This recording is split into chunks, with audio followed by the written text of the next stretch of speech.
La paix a ses chances.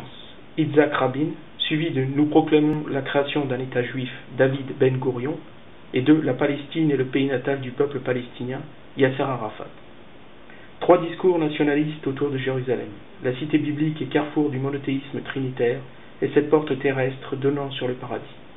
La surenchère théologique est le symptôme d'une hypersensibilité qui donne place, sur le terrain, à un avant-goût de la guerre mondialisée à venir.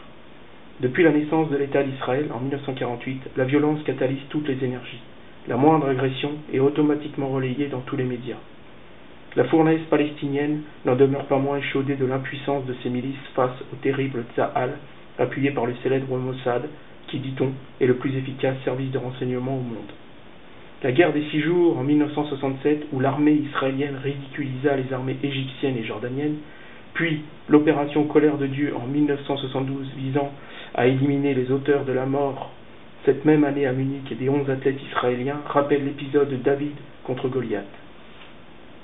Le mimétisme gérardien est ici assez démonstratif de la psychologie de deux des trois grands monothéismes. Ainsi, Yitzhak Rabin, le 4 novembre 1995, quelques minutes avant son assassinat, prononce son dernier discours en souhaitant la paix plutôt que la guerre. La vive poignée de main lors des accords d'Oslo 2 ans plus tôt entre Yitzhak Rabin et Yasser Arafat viendra confirmer cette volonté.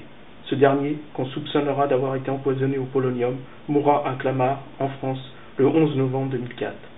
Il répondra à un journaliste du Figaro Magazine que la petite croix de Lorraine qu'il portait au cou, offerte par le général de Gaulle, l'avait toujours protégé. Ironie de l'histoire, Yasser Arafat succombera à Clamart, là où en 1962 le général de Gaulle échappa à un attentat.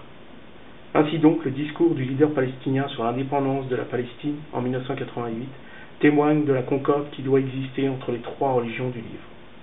Dit-il que la Constitution garantira les libertés religieuses au sein de cet État arabe qui restera à jamais une patrie libre pour un peuple d'hommes et de femmes libres. 40 ans plus tôt, en 1948, David Ben Gourion, le premier chef de gouvernement de l'État d'Israël, assure dans le texte de proclamation d'indépendance l'inviolabilité des lieux saints et des sanctuaires de toutes les religions. L'État juif s'est donc autoproclamé gardien du temple avec la ferme conviction de mobiliser tout son savoir-faire pour honorer ce contrat eschatologique. Cette métaphysique du nationalisme autour et au centre de cette masse critique qu'est Israël est aujourd'hui devenue particulièrement explosive tant l'annonce américaine de téléporter son ambassade à Jérusalem a noyauté toutes les possibilités de paix.